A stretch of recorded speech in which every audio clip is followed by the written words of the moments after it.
চিৎকার না দিলে আমি মোবাইলটা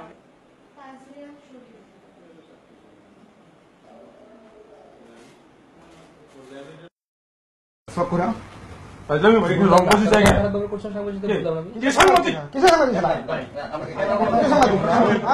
ক্যামেরা বন্ধ করেন ক্যামেরা বন্ধ করেন। আমি আজকে সকালে 7টার দিকে পপুলারে যাই। তো যাওয়ার পরে আমার কিছু টেস্ট ছিল, ব্লাড টেস্ট, ইউরিন, যাই হোক অনেকগুলো টেস্ট ছিল। তো ওখানে যাওয়ার পরে আমি রিসেপশনে 4 জনকে দেখতে পাই। তো তাদের মাধ্যমেই চাওয়া আমার যে আমি তারাই আমাকে বলে দেয় যে টেস্ট ওখানে গিয়ে করেন। তো আমি ব্লাড দেওয়ার পরে আমাকে ডক্টর বলল যে ইউরিন করতে। আমি ওদের টয়লেটে গেলাম।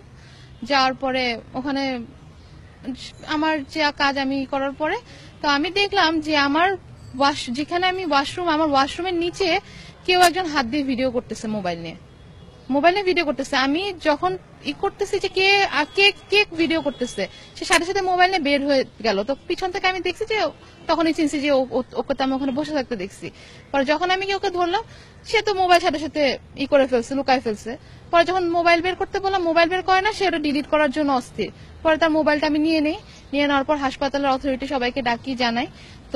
তো এখন মানে হাসপাতালে পরে তারা বলে যে ওর পক্ষ থেকে অনেক কিছুই বলা শুরু করছে, কিন্তু আমি তো আর সেগুলো শুনবো না। কারণ আমি একজন বাংলাদেশের নাগরিক, আমি আমার অধিকার, আমি একজন নারী, সবচেয়ে বড় কথা আমি একজন নারী। হ্যাঁ, এইভাবে করে আমার আজকে এরকম করছে, আমি না হাতে নাতে ধরছি, এর আগেও না জানি কত মেয়ের করছে বা আরো করবে। এরকম মানুষকে যদি আপনারা নাই করেন, তা আমার এটাই আবেদন যে ওর ব্যাপারে কোনো বিচার হোক।